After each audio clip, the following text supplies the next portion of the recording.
Hello and welcome to Elden Kings, an Elden Ring discussion.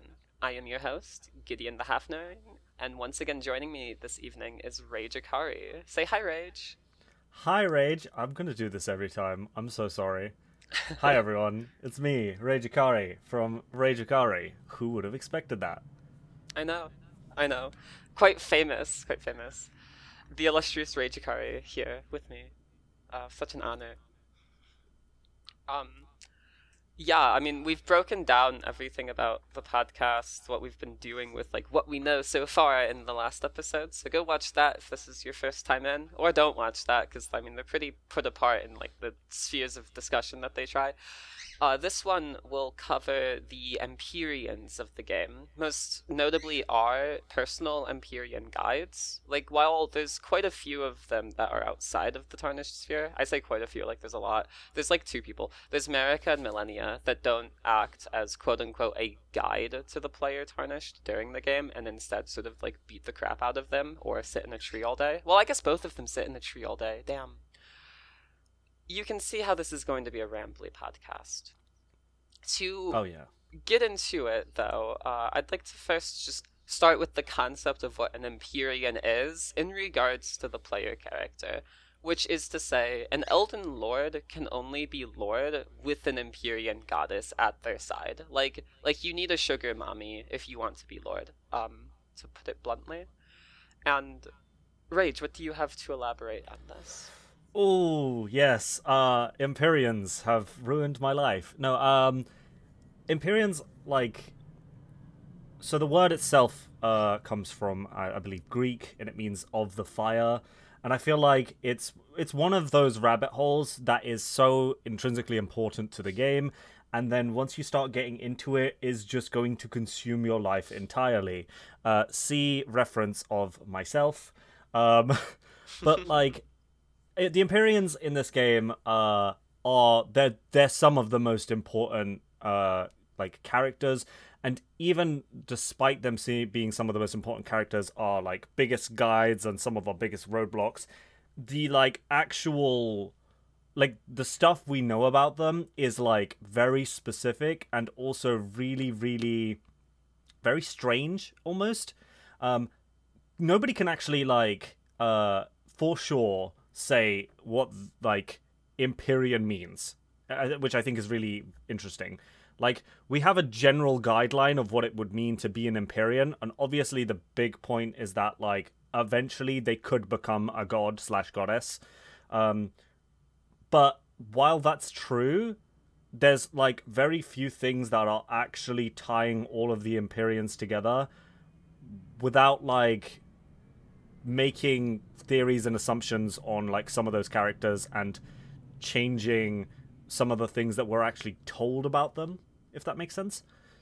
Yeah, like what we know about Empyreans is less so what the game explicitly explains as a definition of what an Empyrean is or what they can do, and more so what like we see these instances of Empyreans in game and then we work backwards from what we know. Like Mm-hmm. since Marika is the goddess and since the only way to replace her is with an Empyrean, we can surmise that you need an Empyrean to be goddess, and that this matches the sort of maiden and knight relationship we've seen before. But Mm-hmm. then, like, also see that the Empyrean is not required to be associated with the Elden Ring as we know it. Because if Mohg's plan were to have any sort of efficacy to it, then it'd be predicated on this idea that all he needs is any Empyrean to replace the Elden Ring with his Age of Blood, which is Mm-hmm. interesting to me. And I think it's also interesting bringing up Moog specifically because I feel like Moog is in a very similar position to us, where you could very easily theorize and just explain it as like Moog doesn't know what an Empyrean specifically needs to be in order to become a god, and is simply making as many like assumptions as are reasonable for himself in order to make his stuff work. And in a way, it really hasn't worked. But also, we know from like pre-release stuff that the DLC is starting at Miquella's hand in the Empyrean's cocoon in the Mogwin dynasty. So there's obviously something there that's going on, and even like but like not enough for him to actually succeed in his plan. At least at that point. Maybe with more time, I suppose he could have. Yeah, that makes a lot of sense to me. It's it is very interesting how very disparate they are, because like the line between madman and luminary, as he's called in game, is very very thin. Madness and enlightenment like go hand in hand. So what Moog might be trying is very intelligent in a way. He's made quite a powerful network of like loyal sanguine assassins and whatnot. But he, at the end of the day, does he know more than, like, does he know enough to actually be on the right path, or is he just like chasing the wind or whatever? Mm-hmm. So I suppose we should get a little bit onto it then. With now we know like a general idea. Well, we haven't really entirely explained the general idea of Empyrean past that point. So we'll start with that, I guess. Okay. Well, going Emper- back to your yeah. definition of the name itself, Empyrean, like I think on top of it being the fire, Mm-hmm. like it means like highest fire in Greek. I think Yeah. partially why it's used in game comes from Dante's Inferno, or well, not Dante's Inferno, but Dante's Paradiso. You know, like the third book in Mm-hmm. the trilogy, where he describes the highest plane of heaven as the Empyrean, or something akin to that, if I recall correctly. Mm. I believe so. Yeah. But like the other half of it is yeah, no, it's a highest part of heaven, and usually also refers to like the sky, if that makes sense. It's like Um the place where God is, I think, supposed to be. Like mhm. it's such a high concept of heaven. It's bereft of form and more just like pure energy or something akin to that. Mhm. And so in game we know that the true Empyreans, the ones who are like in the game and referred to as Empyreans, they have a couple of things that are supposed to be about the like supposed to be connected to them that allow them to be Empyreans or are like connected to their Empyreanhood, I suppose. The first thing is that they're meant to become the god or goddess, or like they have the potential for that. The second thing, which I suppose we'll talk about a bit later, is that they have shadows, usually shadowbound beasts, and then there's usually a connection between them and two fingers. Specifically, once we get to talking about Ranni, talking about how Ranni then slew her two fingers at the end of the quest line, and how that's important, I suppose. But while all of those things, I suppose, are true, we do also have like guides throughout the game who are just companions, I suppose, and stuff like that, who are working alongside of us. And not all of them are Empyreans, but they still kind of fit part of this like mythos, I guess.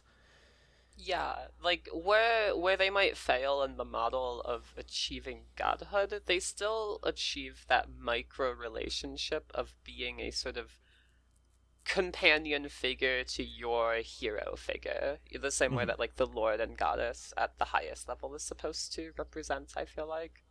Mm. So I guess let's just get into those companions. Ooh. So Ooh. like if we're looking at true Empyreans, then Marika, Mikola, and Millennia are all the very easiest one examples to use. And I mean, like if you want to throw Radigan in there too, but Mm-hmm. like Radigan, I feel like is covered by Marika as a statement. But I Yep. mean, that's getting complicated. But like if we get into like the actual companions of the Tarnished, like there's never a point where Marika's, going around with you, helping you out. Same with Millennia. Millennia is actually more so trying to murder you. And with Mikola, that's maybe we'll see something in the DLC and maybe we won't.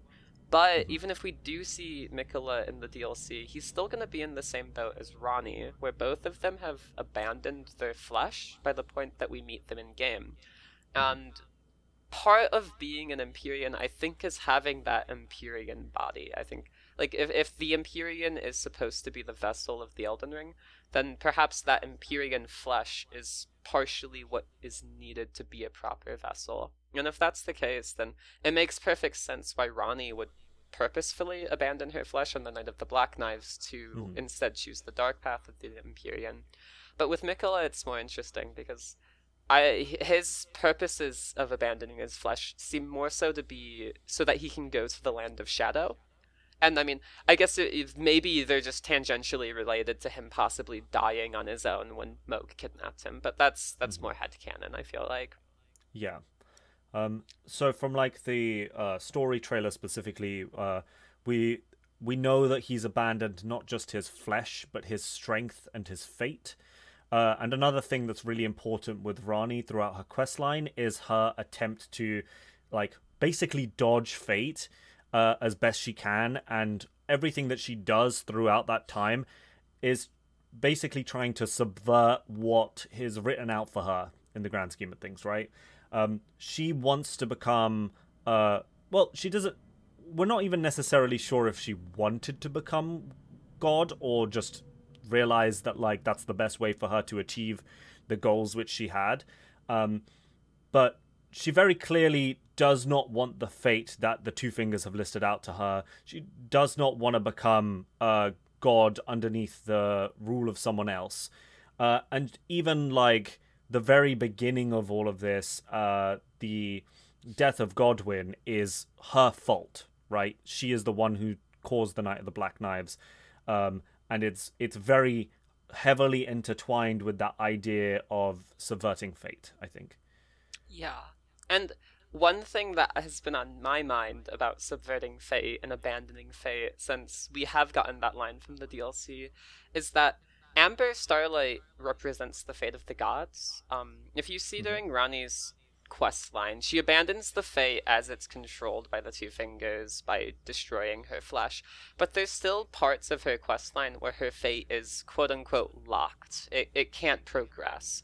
But this is because her fate exists outside of the Golden Order, in my opinion. It exists outside of the Elden Rings and Grace's pathways to fate, and it has more to do with the stars. If you look at the Elden Ring's control over Grace, and you look at how demigods, their fate is represented through Amber Starlight, then while Ranni, she lost her fate when she died, I, would assume, Miquella's more, how would you say it, more explicit statements of abandoning his fate. Maybe that's why we can find an Amber Starlight item in the game in the first place. It's specifically in front of a Millennia and Miquella statue, which, it's an interesting idea to me. Yeah. And I think it's also really important to realize that, like, the idea of fate being held by those two characters and the lengths that Ranni had to go to dodge her fate in discarding her flesh, having half of herself die functionally in order to succeed. We can then see entirely mirrored by Miquella abandoning his strength, abandoning his fate, abandoning all of those things in order to go to the Land of Shadows. To what end, of course, we don't know. But I think it's important to realize that, like, they're not. There is a level of, like, it's not just fate being held in the stars, but, like, their actual fate might also be bound to their flesh and to the fact that they are. This gets a bit more into, like, theory territory. Like Marika's progeny, they are born of Marika or Radagon. They are born already of an Empyrean god, and so as such, they have their blood and their, like, extended fate, if that makes sense. Yeah, I think that fits with, like, like in a lot of media, you'll read gods as having, like, ichor, the blood of the gods, and that is all very often described as being golden or amber hued. I mean, like, amber hued is something similar to gold and something I bring up because of Elden Ring's use of amber. But in that way, I think that there's this similarity of when you're the child of a god, you do live at that higher sort of divine status, even if you're halfway there. And we see how the full children of both Radagon and Marika together become actual Empyreans, rather than just being that lesser demigod state, which is just associated with the divine prophecy that the Empyreans are so much more associated with.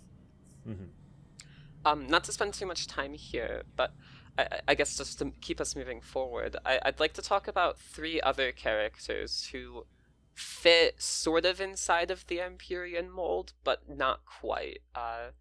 Roderica would be the first and easiest one because she is just the pure maiden archetype. She doesn't have any purpose in the game besides being just a maiden.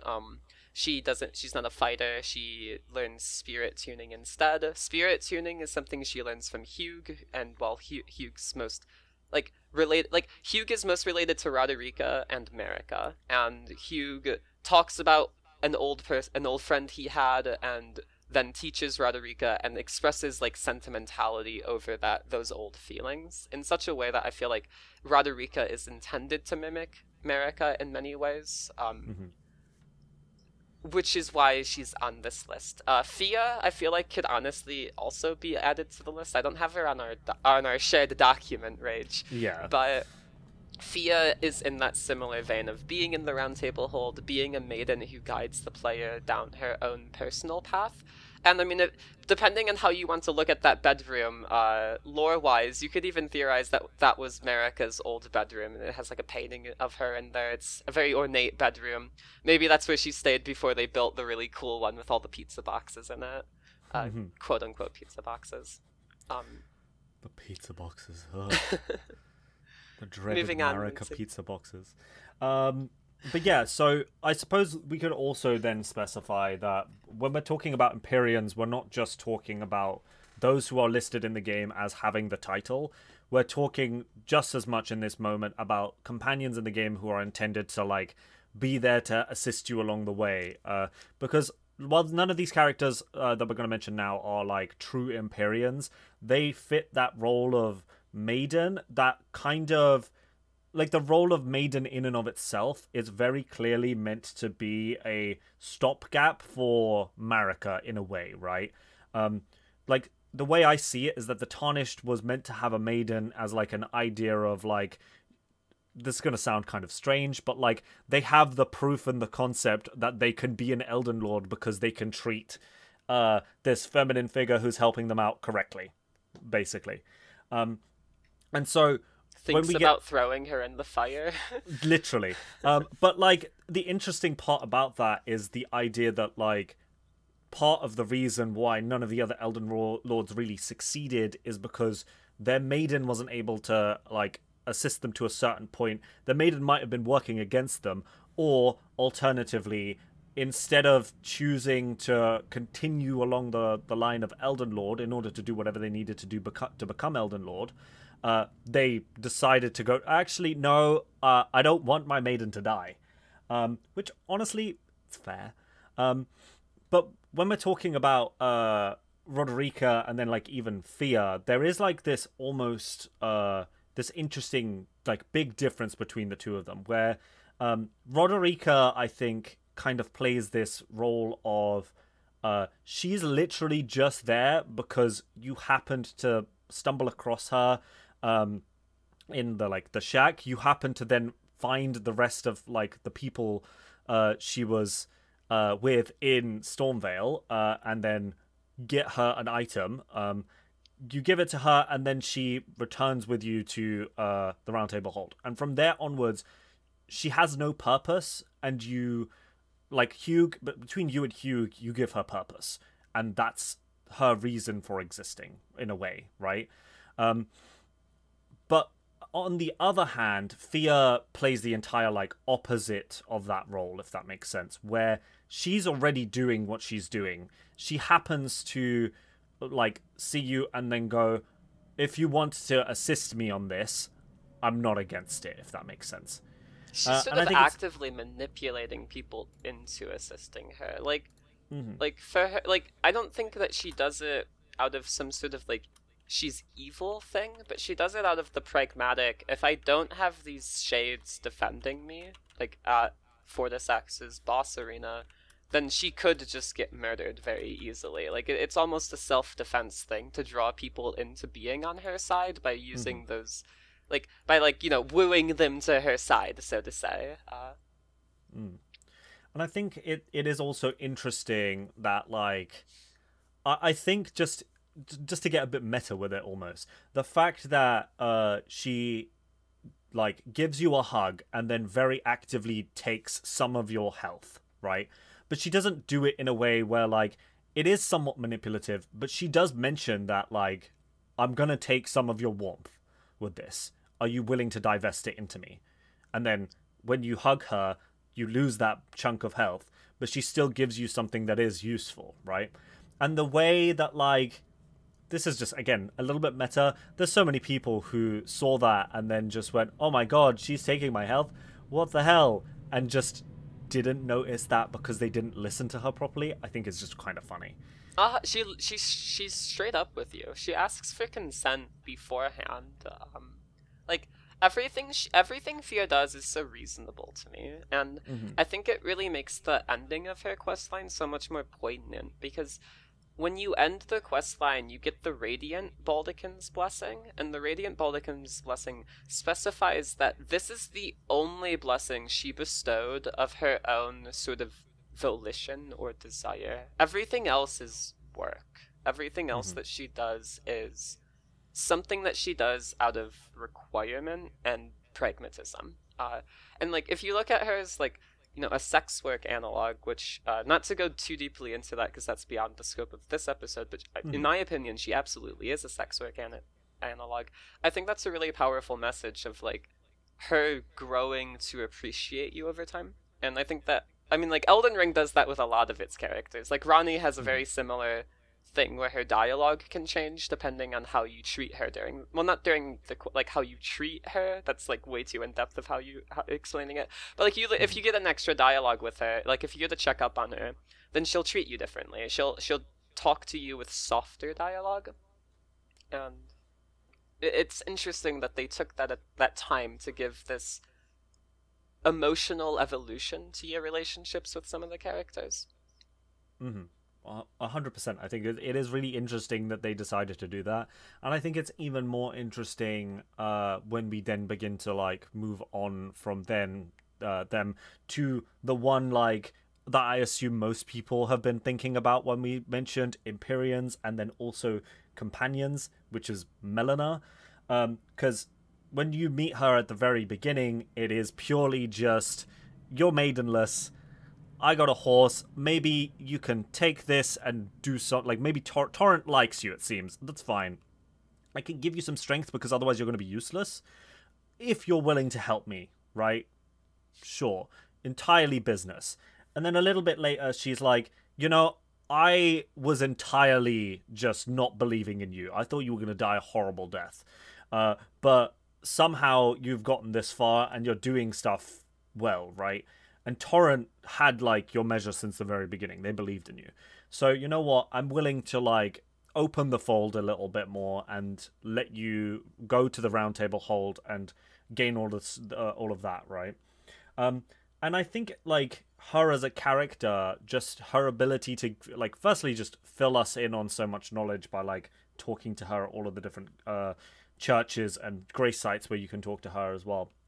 And then also her evolution through this like through line of being our false maiden since the very beginning is really interesting because there is like a level of her only really like respecting and being proven that you have strength by you like killing things in a way, but at the same time that doesn't read to me as like her using you. It reads to me as like someone who's just not able to do what she wants to and needs somebody else to help her in this relationship to make things work in the future, right?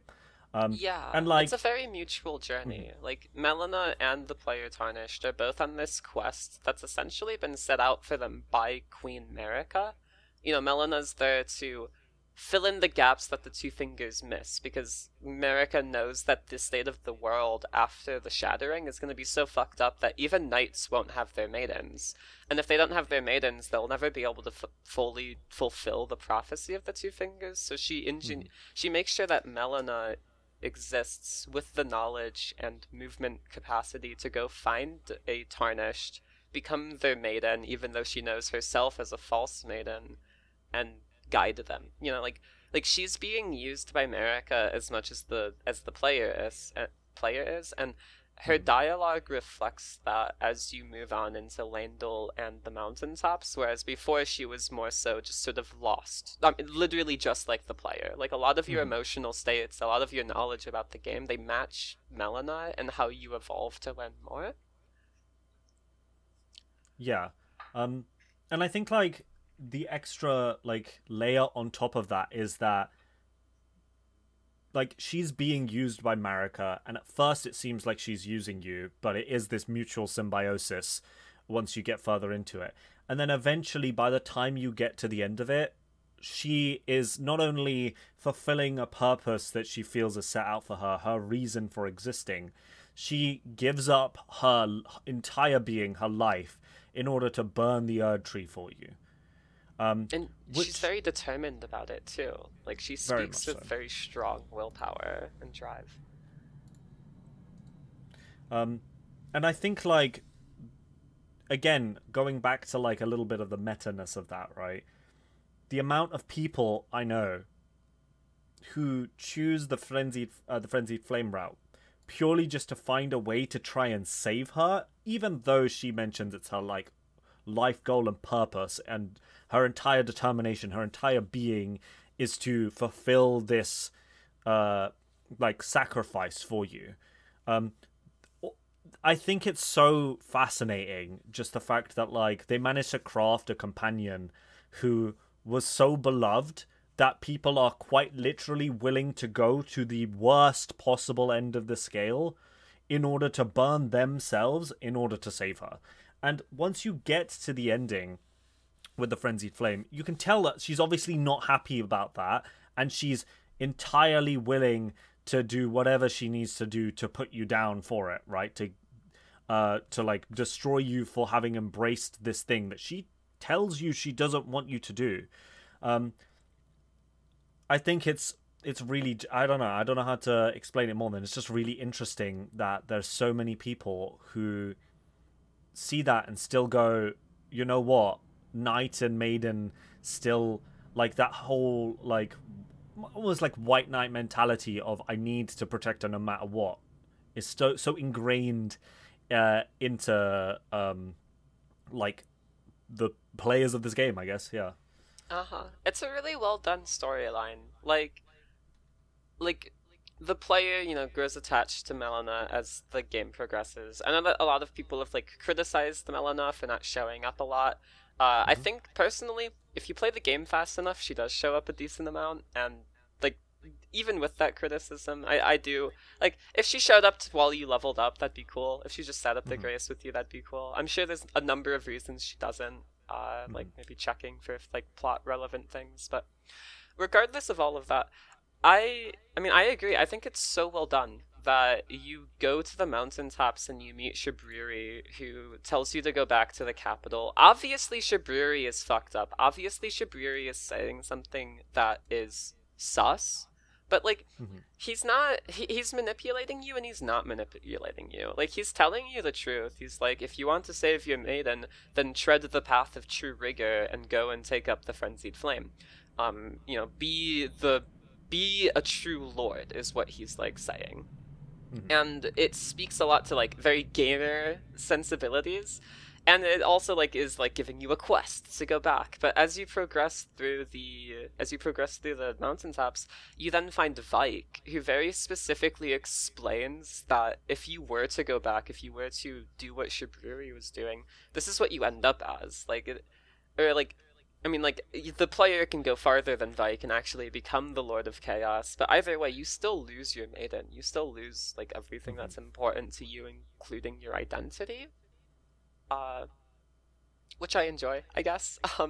Especially since like anyone who like gets to the mountaintops after having done Hayeta's quest line is going to have already met Vike. You know, like they've already been associated with the frenzied flame. They've already met a lot of the stuff that's going on there. They've been to the villages that are afflicted by it. And I think like it's perfect time to segue into talking about Hayeta as well. Like the fact that you have to kill Vike, who is invading you as you walk up to the church where his assumed maiden has died, is like just horrible in and of itself, but it's so like foretelling of just how like these companions tend to end up as the game goes along, right?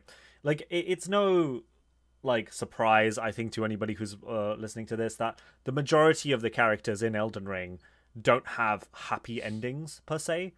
They might have neutral endings, but a lot of them have some pretty bad endings. And I think Hyetta is a really interesting character because she goes from an NPC who's simply looking for help because she's been like, if we like just go down the theory slash, it's pretty confirmed to some extent that Arena is Hyetta.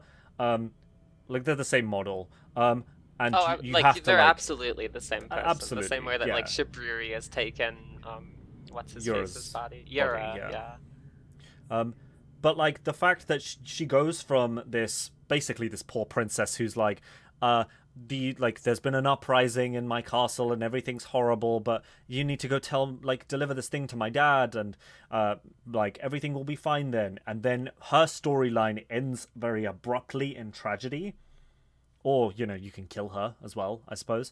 Like her storyline ending abruptly in tragedy, and then her coming back to become this companion whose storyline then progressively gets more concerning, but also a lot more tragic as well, right?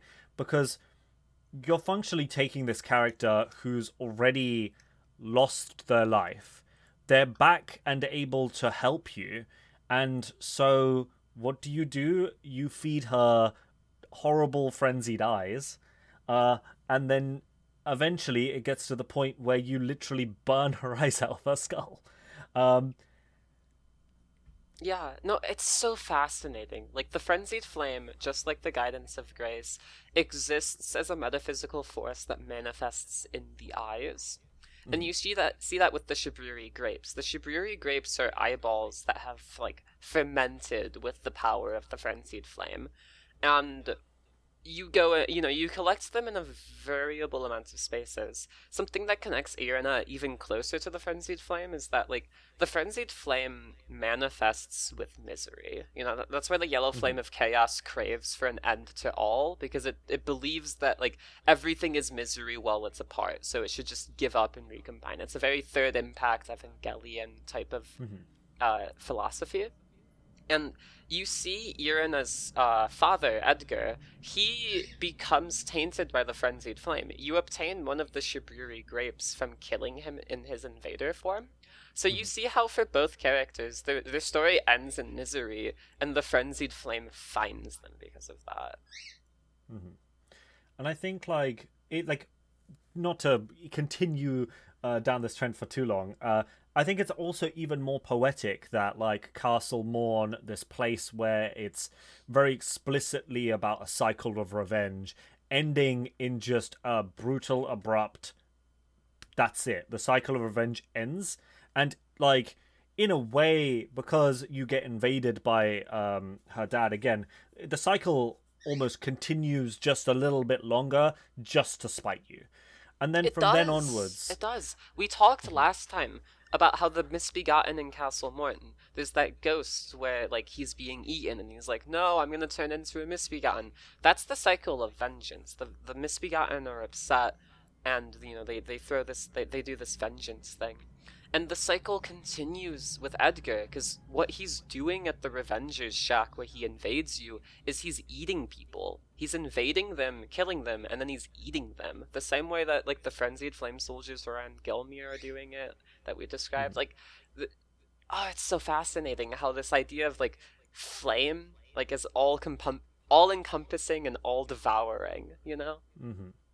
And then we bring this all the way back full circle with the fact that these characters that we're talking about, or at least not the ones like most specifically, but the Miquella, Melania, Ranni, Radagon, Marika are all Empyreans. They are of the flame. And I think that being like that is a nice little through line to a point of just how like frenzied flame, like it is it thrives in these despair moments, right? And it is born in the eyes of those in the worst points of their lives, right? But in order for that to happen, you need like something horrible to have happened in the first place. And then from then onwards, like Frenzied Flame in and of itself is almost a cycle of revenge by itself, right? It is quite literally a metaphysical creation saying, you broke us into something horrible, into so many different things. And we want to end this cycle once and for all by making everything back to what it was. Back to being one. Yeah. The cycle ends with everyone being dead. Yep. And oh, go on. yeah. And then I was just like, I was going to suggest we move on, but if there's something else you want to mention? No, I mean, that's exactly what I was going to try and segue. Because it's like, as Dark Souls 2 is so wont to say, the brighter the flame, the longer the shadow. So, like, you know, we see these Empyrean beings who, you know, you mentioned how they're of the fire, you know? And every Empyrean, well, not every Empyrean is stated to have a shadow-bound beast sworn to their defense. We only see 2 examples of this in-game, with Marika and Ranni. There's been a lot of speculation about Miquella and Melania, like, who are their shadow-bound beasts if every Empyrean is supposed to have one? People have gone as far as to say, like, maybe Melania is in a weird way, Miquella's shadow-bound beast, because, like, she's the blade of Miquella the same way that Malekith is the blade of Marika, so, like, you have these similarities, but, like, I feel like with Millennia, that might be more of something that she wanted. A lot of Millennia's actions seem to actively reject the idea of being the goddess, or being a ruler, even. She seems to favor a lot more of, I'm just a fighter. I'd rather be the blade of Miquella than Millennia the rot goddess. You know, it's partially what seems to be her motto at the time of meeting her. Of course, there's a lot of progressions to how that quest can end, based off of if you accept Gauri's philosophy or if you reject it, and how that manifests with Millicent. But that's I'm very off topic, aren't I? Let's get back to the Shadowbound beasts. Rage. Rage. What's a Shadowbound beast? What's a Shadowbound beast? So I think there's an interesting point I'll get onto a second, but before we get onto like how that, like, looking forward with Miquella and Melania, I think it's really important to understand that that, like, dichotomy of the Empyrean being the flame and then there being a shadow there that in these cases protect it. And I think the interesting thing to note is just, again, that knight and maiden like duality as well is very clearly, to some extent, like a mirroring of that, right? Like, the maidens exist so that the knights have someone to protect, but also the other way round, right? And Shadowbound beasts are very clearly there to be the knights to their maidens, but are still somewhat, like, they're like a part of their being in a way that is almost, in a way, tends to be shunned. Like, Malekith was given destined death, told to hide it, and then kind of just dumped on Farron Mazula to an extent, right? And like, the description even reads like that was Marika's only real purpose for him, despite how great of a warrior he was. Like, her only real purpose was to bind destined death. She didn't need him for much else. And then with Ranni, it becomes also really interesting, where she doesn't, like, outright shun him, but with Blythe, there's this level that, like, Ranni doesn't need protecting anymore. Like, if you try and mess with her, she will literally click her fingers and you die. Like, straight up.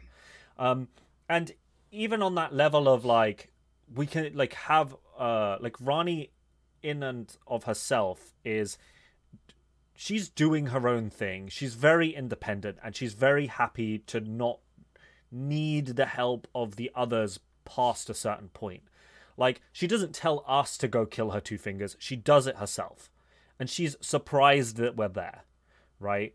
And, like, there's always been, like, this assumption on my part, more like a theory to some extent, of why are these, like, all of the Empyreans like feeling like they're shunning their shadowbound beasts. And so when we get to Miquella and Melania, there's also another theory that I've seen a couple of times of that Miquella and Melania either killed their shadowbound beasts or just entirely were rid of them one way or another.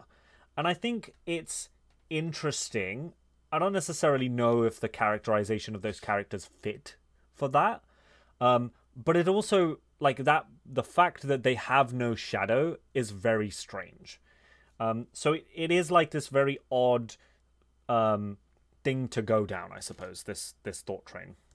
Yeah, like with Marika and Ranni, there's a very clear idea that Ranni is one of the most, if not the most important NPC in the game, just because Ranni is a very important parallel to Queen Marika in how a lot of their stories might mimic each other, or like how their philosophies, like they might even have similar philosophies about fuck the greater will, I want to do my own thing. They just have very different avenues of going about it. You know, like Marika's like, this is how the Golden Order can still work, while Ranni's like, burn it down, burn it down.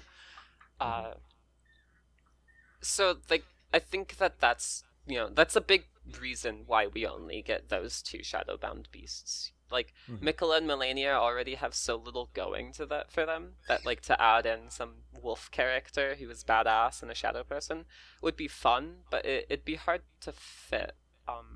So like yeah, there's so much speculation about what they might be, and I really hope that we find at the very least an explanation to why. There's the easy cop out answer of, oh, they never got a shadowbound beast because they weren't created to be Empyreans and were just born that way. But I want to believe that there's something more going on there than just that.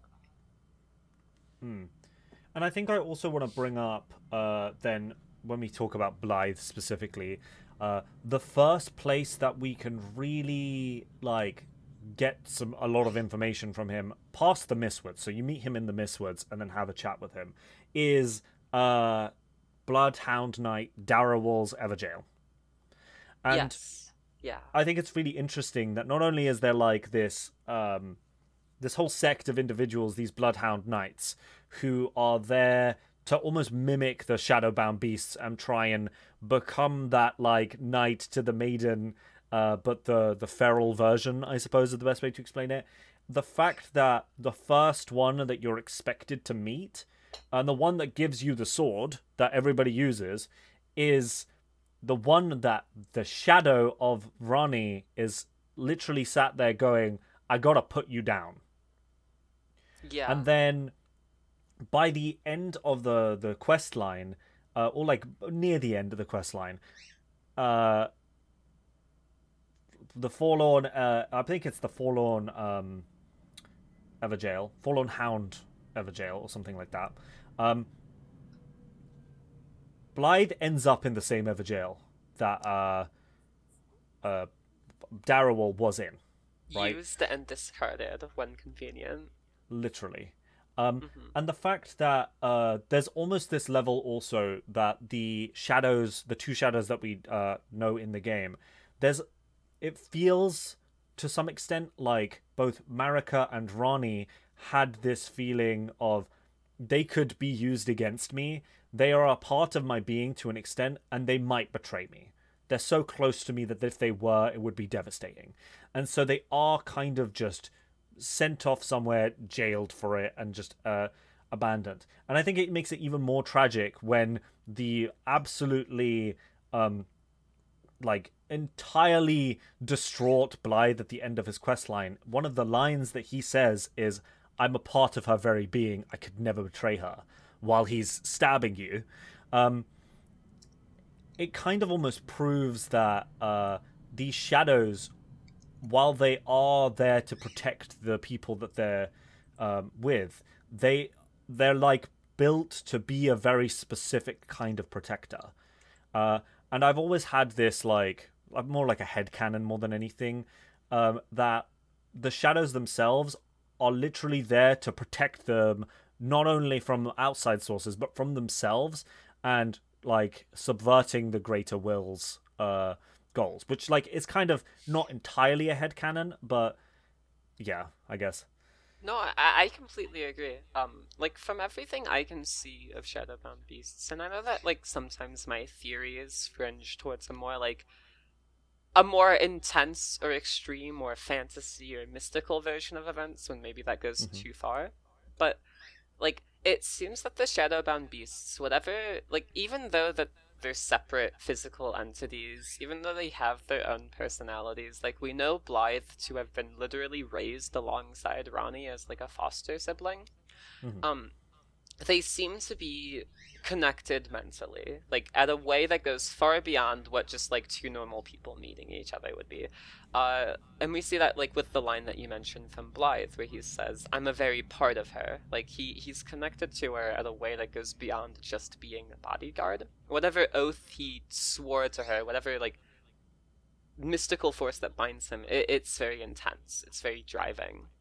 And I think we see the inverse of that in that danger that they pose to their masters. Because if you share your mind with your bodyguard, of course that's really useful for bodyguarding, but it also means that your most private thoughts are susceptible to, like, spying. The Shadowbound Beast almost knows exactly what you're thinking. And I think that this sort of shows how, like, the two fingers control people. We see at the end of Mirani's questline where she imprisons Blythe. Well, she doesn't do it, Iji does. And if you read what Blythe's explanation says, he says, "It's me, Blythe. Old Iji trapped me here. Told me I'd bring a naught but bale to Lady Ranni. But there's no chance that could happen. I'm part of her being, her very shadow." And, like, they know what they're doing when they say that when he says that he'd bring naught but bale to Lady Ranni. Like, this is explicitly, in my opinion, referencing the Bale shadow, of which there is only one of, that spawns to confront her on the way through Noxtella.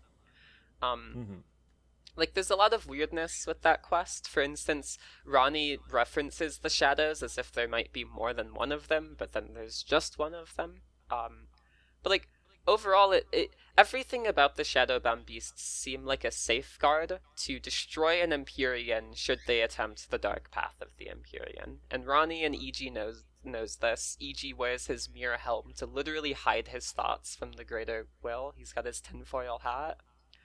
And we see how all of this plays out in the end. Feel free to have an opposing viewpoint, though. Please do. I think I entirely agree, and I think the fact, like the proof in the pudding, is the fact that the baleful shadow that you fight is just straight up an invader version of Blythe. That has destined death. Like, that's literally the only change. Literally. And the fact that that's the case it's basically just like a stopgap between Blythe and Malekith. And I think, like, then we start, like, getting into the DLC stuff a little bit, because, again, I entirely agree.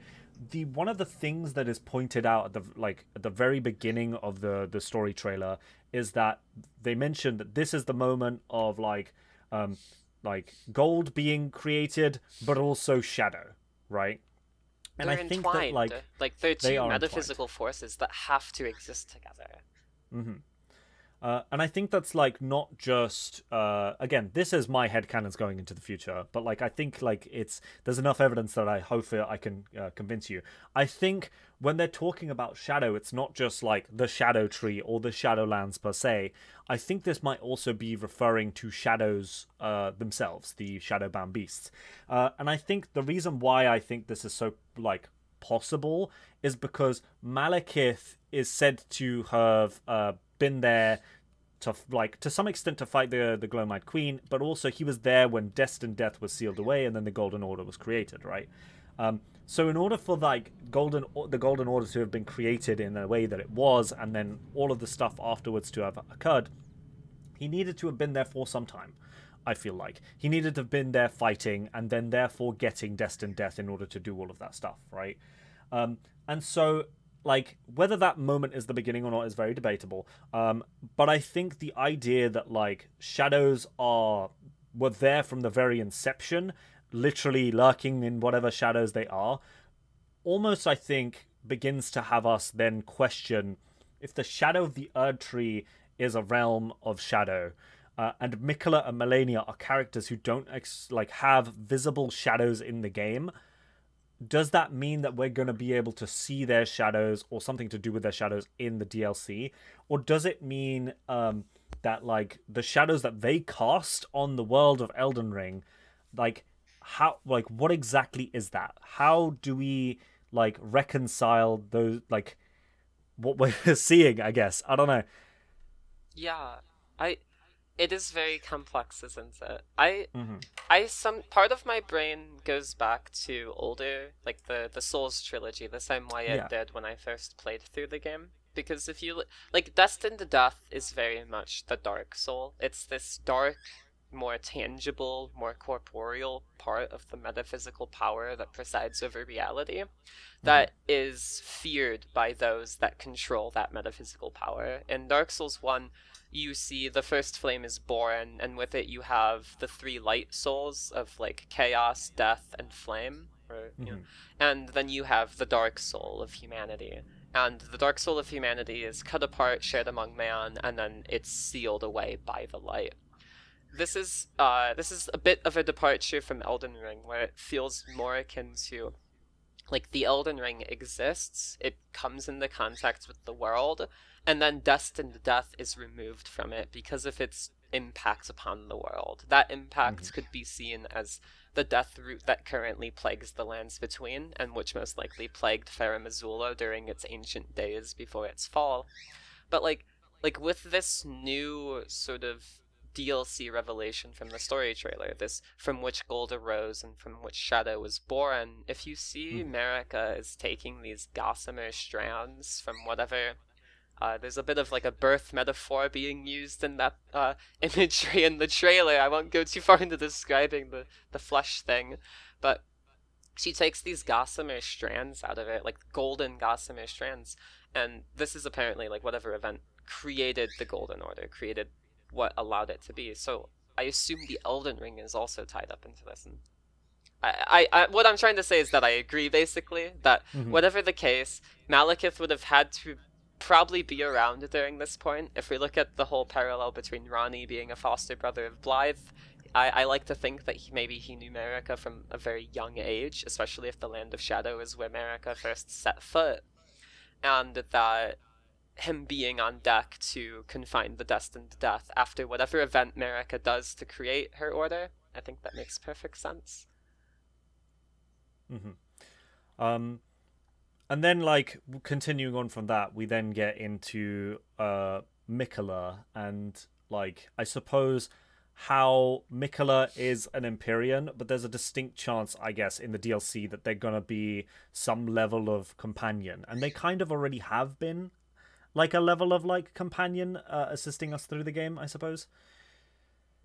One theory a friend brought up that I sort of really adore, and I think this might be where they're going, I sort of hope it's where they're going, is that the Miquella's runes we see in the DLC will be our new Sites of Grace. Like, what more literal of a companion figure can you get than the person who puts down Sites of Grace? And that even sort of mimics, like, if the Sites of Grace in Elden Ring are supposed to be places that Marika visited, then Miquella visiting, his runes, then there's a nice parallel there that works. And I literally had that exact same thought when I first saw it, especially since, like, during the story trailer we see the helmed a friend of ours, probably the helmed individual, like, touching the ground, and you see, like, the you mean Griffith? I'm so sorry.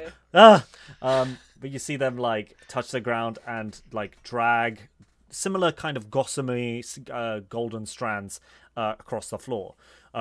Not quite the same, it's like a different kind of effect, but the fact that, like, we have, I don't know if we've necessarily seen Grace in any of these screenshots, but some of the, like, screenshots might have been from earlier, like, versions of the game, so they might have changed things as we get later into it. But the idea that, like, even if Marika did, like, stay at those places in the Shadowlands, that, like, Grace is entirely left, right? The fact that, like, Miquella is then going to potentially be there and, like, going across the Shadowlands and leaving a trail for us to follow is like as close as we're probably gonna get to a companion. Not necessarily. We could still also get a companion NPC, but like it's a very similar kind of thing as Marika, as you mentioned. Yeah. But the other things that like we've already talked about before, but like not here, I suppose, is that the idea of a lot of the stuff that people like give to us throughout the main quest line, some of the most important things that we get are from Miquella, I think is like quite important because I mean I'm always happy to be here and just sit down and be like, yes, Miquella is the only reason that we exist in this game and they did literally everything for us the entire time. But there is like a level of like that actually being true without it just being like jokey bullshit satire because you know, the Miquella obsession goes hard, you know? Yeah, like the level of 4D chess that characters are playing is sometimes overblown in forum discussion, but like when you look at Miquella, you see a very clear, again, parallel between him and Marika. Like, where Marika very carefully set up the Shattering and set up Melina to help a Tarnished become Lord, as we've talked about before, we see Miquella do almost literally the same person by using Marika's plan to leapfrog off of it. Like, he knows that Ranni will try to coerce the Tarnished that Melina uses, because she knows about Torrent, and she knows that Melina will need to pick a Tarnished in general, so he knows that there's going to be this supremely strong Tarnished that comes out of whatever post-Shattering events happen. And to ensure that this Tarnished is, like, powerful enough to be, you know, he's said to be awaiting his promised lord, and that's very, very indicative of the player, of course, but, like, I'm sure we'll have some sort of upset near the end of the DLC where there's a revelation, where there's other choices, where there's something more going on. But what we can surmise is just that Miquella knows you exist. Miquella knows that Marika has plans for you. I say you as in the Tarnished that Melina picks, and he knows that he can help. Like, so he gives Melina Torrent. Like, Miquella had Torrent first when he explored the Shadowlands first, and then he gives Melina Torrent when he doesn't need him anymore. Likewise, Miquella either made or found the Spirit Calling Bell, which in and of itself, his possession of the Spirit Calling Bell first is very fascinating to me, just because how does that relate to what he might have learned in the Shadowlands? Do they have a relation to the Spirit Calling Bell? Are we going to learn more about Revenants and the corrupted Spirit Calling Bells? That's getting out of hand.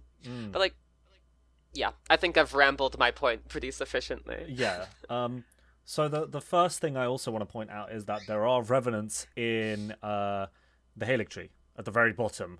And it seems like to some extent Miquella was like actually learning from them is probably why that they were there.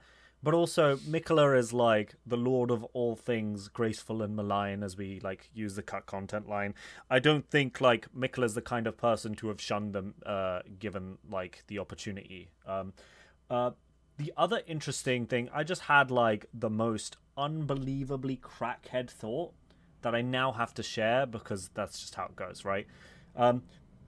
We know that Miquella was meant to have a Shadowbound beast, right? And we know that he was just like abandoning all of the things that made him an Empyrean before going to the Shadowlands. The crackhead thought is that Torrent was Miquella's Shadowbound beast. It's more likely than you think. It's more likely than you think. And the main, like, I don't think it's particularly very likely, but I like the idea of like using some of these like very, very out there theories as like a springboard for just like thinking around subjects a little bit better. So I'm gonna indulge myself a little bit. Torrent being a like literal beast who just is abandoned by Miquella, I think has like the highest potential for him to actually be Miquella's shadow, especially when you consider the fact that like Miquella as an Empyrean is kind of like is cursed for eternal youth, and cursed in a way that like wouldn't necessarily mean that like an actual shadow to defend him would have been as useful in some ways, right? Like him having a mode of transport and a companion, whereas like then Melania filling that gap of like knight to the maiden, if that makes sense, kind of almost fits a like weirdly too well. um, it also then like has like the next thought of like the question of like, if that's the case, then what would Melania's shadow be? And I think that still has like the problem of then, yeah, we don't really have like an answer for that. I don't really, off the top of my head, I can't think of anything that would like really fit that in a way that feels great. So probably not that, but it's still, it's interesting, I think. It's an interesting line of thought to experiment with. It's definitely, I think, a fringe enough theory to be unlikely, but like, I mean, I'm here for Mikla kiting everyone around the battlefield, shooting incantations because he's the fastest one on a horse. But I mean, that entirely makes sense, especially since we consider like Triple Rings of Light was a incantation that he gave to Radagon, right? So his ability to like if he was to partake in a battle, just be on torrent bag, riding around the battle, just throwing rings at people. Like, I recently had to sit down and fight Gideon the All-Knowing for like a couple of hours because I messed up killing him that first time, and then from then onwards, he is the worst. The two spells that I had the most difficulty dealing with is Comet, because he can cast it so fast and it does so much of your health, but also Triple Rings of Light, because whenever he casts it, it goes out and then it comes back in, and the timing of like getting caught by it is so difficult, and I don't know how to explain it other than like, in the heat of battle, there's a distinct chance that you're going to forget that the Rings of Light are going to come back while he's casting something else. So you're going to get hit by it. The possibility of Mikla being like a whirling dervish of Rings of Light on the battlefield, I think is just hilarious. yeah, screw like the Frida, like Scythu, goddess of death vibes that people have been theorizing. I just want Mikla on a horse kiting you the entire time with Rings of Light. God. And it's not like there isn't a precedent for like NPCs getting on a horse and then kiting you the entire time, because if any of you have ever tried to kill a merchant and you leave them too long and they get on their donkeys, that's just what happens. Me llamo Gilbo! Not the Sekiro reference. It's more likely than fantastic. You think. But yeah, so I think like then like continuing onwards for like talking about Empyreans, because a lot of these things are so like intrinsically built into the idea of being an Empyrean, and yet at the same time we know so little about it. Are there any like other things that you think are really important to talk about when it comes to Empyreans, like, and their godhood and all of that stuff? I think the connection to grace, to trap back a little, is very important. I like there's a couple of instances throughout the game that suggest that the greater will is almost omniscient or all-knowing, in such a way, like, and you see this with E.G. He's scared of his mind being read. You see this of like people's plots being unveiled in ways they didn't expect, and you see it most clearly with Bernal, because at the end of Bernal's questline, while you talk to him in Volcano Manor, he basically he tells you that he's okay that you killed Rykard. That's what happens when you pursue the path of strength as the only path, and it's reasonable that Rykard died, but he won't follow you. He doesn't believe in your ideals. He doesn't believe in you, and so he goes back to who he was before he served Rykard, which was a tarnished warrior who had lost faith in the Golden Order, essentially. And as he goes back to, as he loses his previous loyalties to Rykard, he swears an oath of enmity against the Greater Will, and he just says it aloud to you, because he knows that, because he's just saying it aloud, or maybe because maybe the Greater Will knows knows everything that people with grace know. Maybe it sees through your eyes if you have grace. And maybe that's how Bernal knows to say this. Maybe this is why he knows that the Greater Will can hear him. But if you take it a step further, America and the Greater Will, the line between them is thin in a way.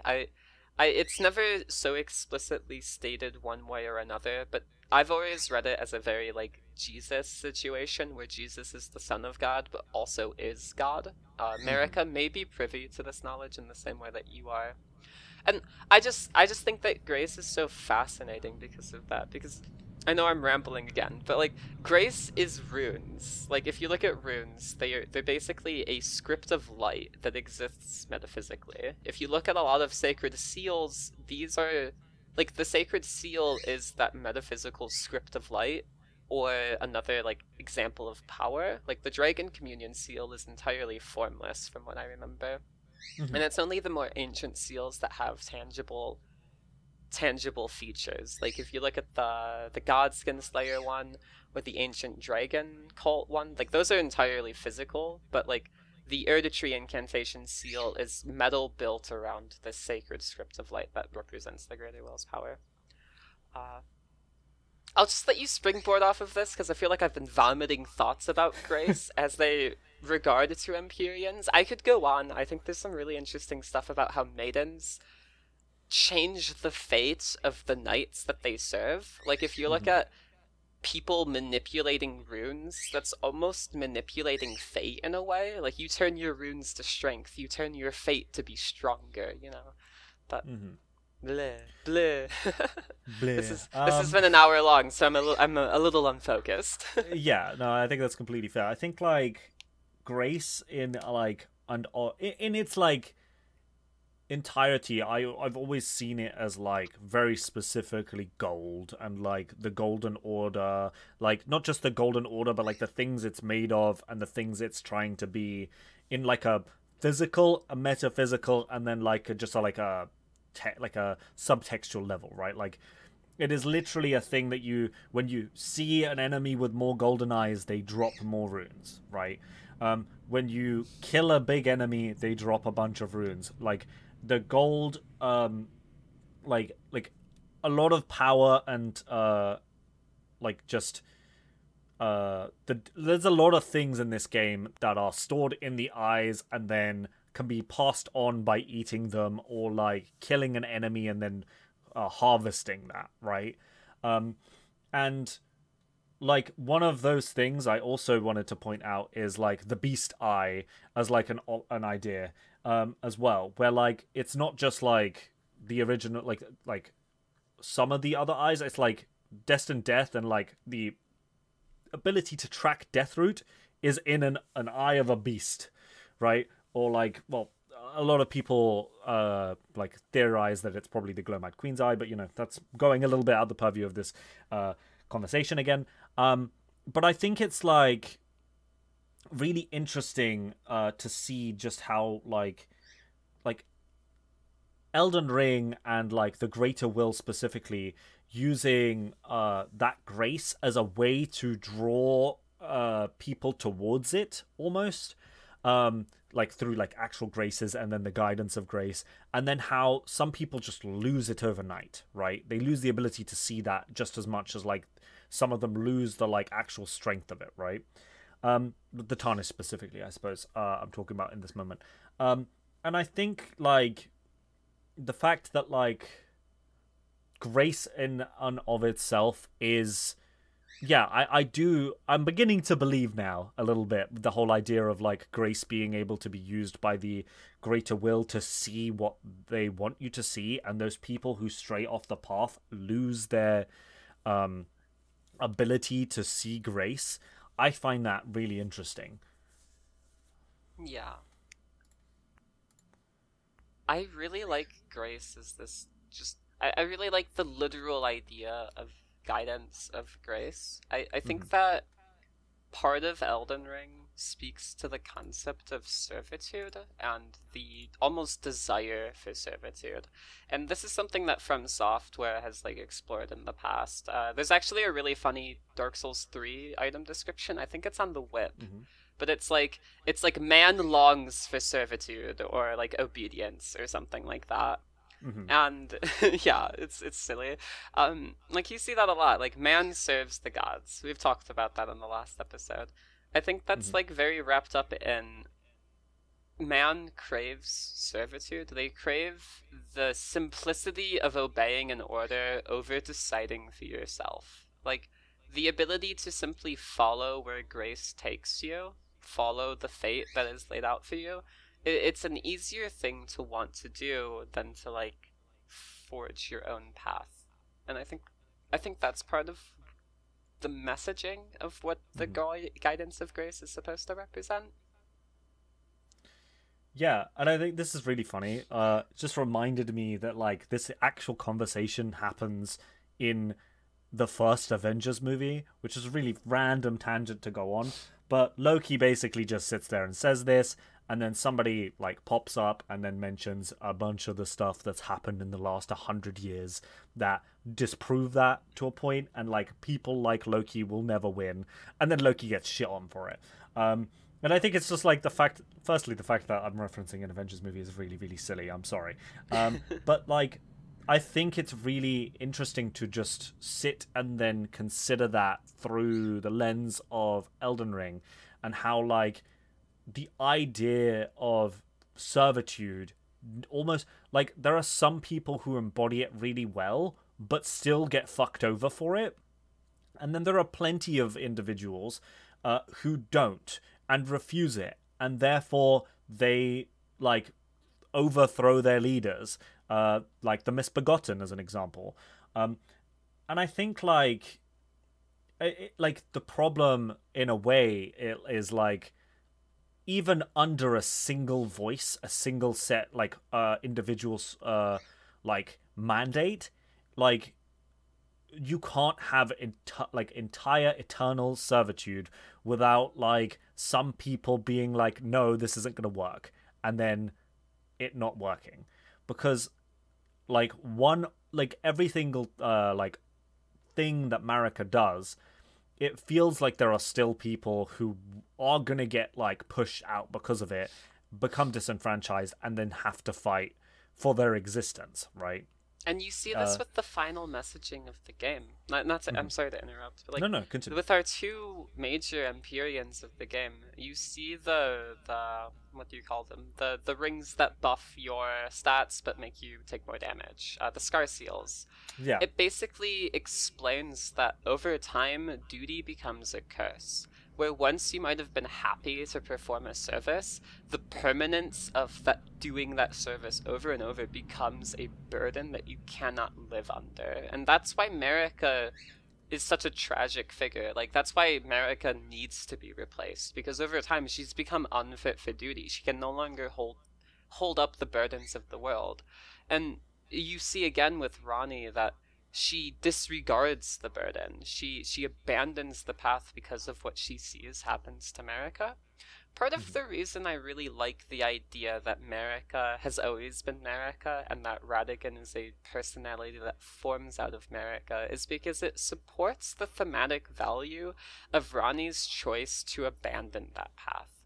If you see Marika as being someone who tried to maintain her own individuality under the servitude of the greater will, but was forcibly changed to obey it after disobedience, and becomes Radagon in those forms of where she has to be obedient, you know, the Leal Hound of the Golden Order, you see a thematic value of how her personality is literally eroded by time by a fervent zealot who's not even what the Greater Will ever wanted, because he fucks up the Greater Will's plan by sealing the Erde Tree, which is not, like the Two Fingers didn't expect that. That's why they go dormant after Lendl.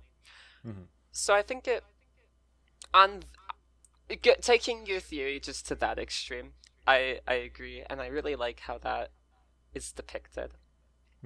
And just like as a final thought, all of the like individuals under the Empyreans, every single one who is loyal to them gets fucked over, like every single one of them to a certain point.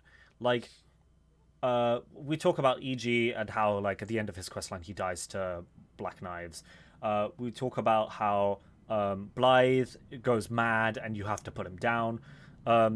Seluvis deserves everything that comes to him. Yep, like that just You know, fuck that guy. All my homies hate Celovus. But then also with like Mikola, you've got Loretta defending the Halig tree, and then just kind of being left to do that, right? And then all of the knights of Mikola, the Cleanrot knights, they are like literally left to like die and defend the Halig tree or like other various places as part of their duty. Like the Knights of Mikola, like they literally have the defenders of the Halig tree like get to the point where their faith allows them to like physic flask blow themselves up, and that's like their last defense because all they have left is the duty to defend. There's nothing left for them otherwise. And then the Cleanrot Knights are literally just rotting. Like they are literally, they've done their best to like defend themselves, and they've just accepted the fate that they know that defending Melania and being close to her is going to kill them slowly, and then they do it anyway.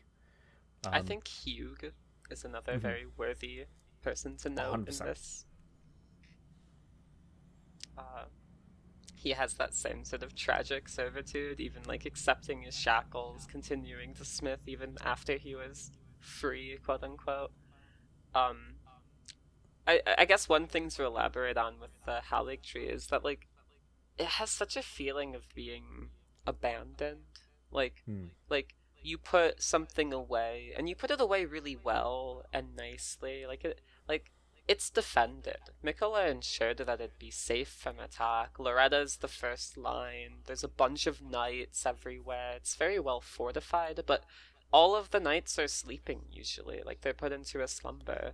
Melania's tucked away at the core of it, slumbering, probably enchanted into some sort of peaceful sleep, and because she's awaiting his return. Like it feels like Mikola, he's like, okay, I gotta go to the land of shadow. Time to tidy up my life, pack it all away, put it in the closet, and I mean, who knows if he'll ever go back to it? It has such a feeling of just forlorn tragedy. I kind of really hope that we'll get the ability to have him come back and then just chat while in the Halig tree before he just goes, no, my purpose is too important, I need to go again. Because I think like that tragedy is one of the greatest tragedies in the game. Like their duties between all of the Empyreans, their duties to whatever they chose to be dutiful to, or have like this duty forced upon them, is quite literally such an important thing to them, and is so important to like the lands between in general, in their opinions, or like just in general, that they have no space to do like anything else, right? Like even with Ranni choosing to be independent, take the dark path of the Empyrean, and like shed her flesh and still become this like goddess of stars, she's still giving up literally everything in her life in order to get there, and then still be dutiful to what she thinks is right, and that's ridding the lands between of the like touch of the outer gods, right? She's making a massive sacrifice. Marika's making a massive sacrifice. Melania has already been forced into making a massive sacrifice, but she still is dutiful to Mikola and sat by Mikola like where he was last, it seems, and is like left resting, sleeping, slumbering forever, waiting for eventually us to come in and kill her. And then obviously we don't entirely know Mikola and like what he's planning and what his like level of like duty is in this moment, but like I think it's a pretty easy assumption to make that Mikola's duty required him to leave the Halig tree behind, leave Melania behind, in order to do something that he thought was worth more. And that's a horrible thing to say. Like he abandoned the thing that is very obviously like his like entire motivation to save Melania, is like a huge motivation from what we can read throughout a lot of the different bits and bobs here. He abandons that in order to go to the Shadowlands. that's how important his duty is there. Yeah, it's one of those things where like he might have realized that what he was building on was such a flawed base that there's no point. It's always going to fail, and I think you see that partially. And the entire purpose of Elfail is that it braces up where the Halig tree has rotted through at the trunk.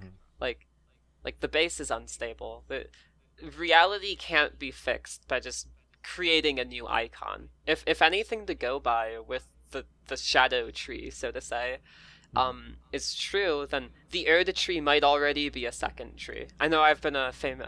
I guess historically I've been against the Great Tree theory. I don't know how well the shadow tree is going to fit into that. Yeah. I want to get more into that in a future DLC-focused episode, because I think we're hitting our time limit, sadly. Yeah. But please do finish any thoughts and bring up anything else you think might be worth to There mention. is like an hour, like another hour plus of content I could talk about, like trees and their like specifics and all of this. So in order to keep it as like unbelievably brief as I can, I'm just gonna say, in order to entice people on to like future episodes, like everything in Elden Ring is entirely like interwoven, and grafting as a concept literally just explains away how everything is rotten from the bottom.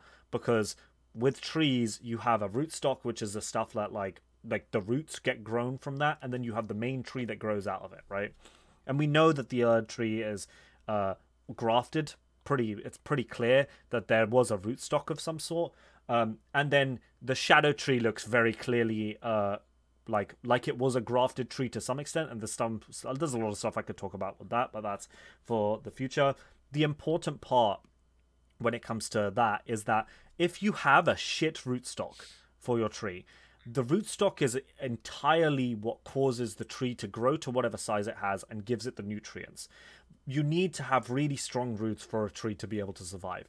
And the trees that we're looking at in Elden Ring have obviously this really strong root system, but there's something strange about it in a lot of ways.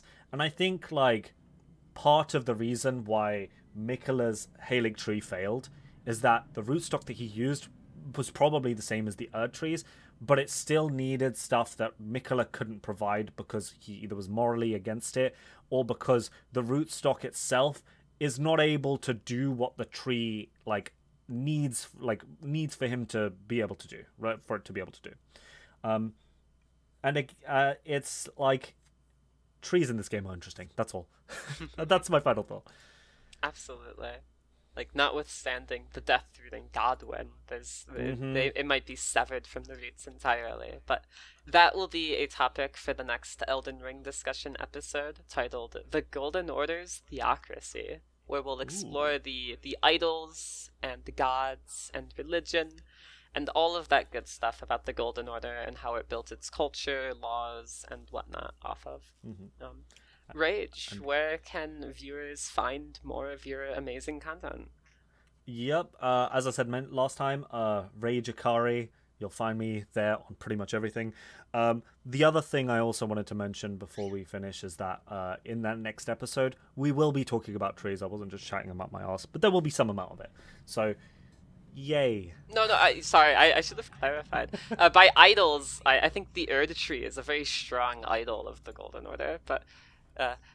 yeah, no, good. We'll totally get into that. We'll get into all of it. Titling. But yeah, once again, I just want to say it was thank you for having me again. It has been a pleasure. So much fun. Yes, yeah. It's always very fun. This episode is brought to you by the subreddit Elden Ring Discussion, in which we are partners with. Go check them out. They're cool people. Yeah. Go check out the rest of the content. Leave a like, comment, subscription, all that good stuff. And most of all, thank you for watching, and don't you dare go hollow on me.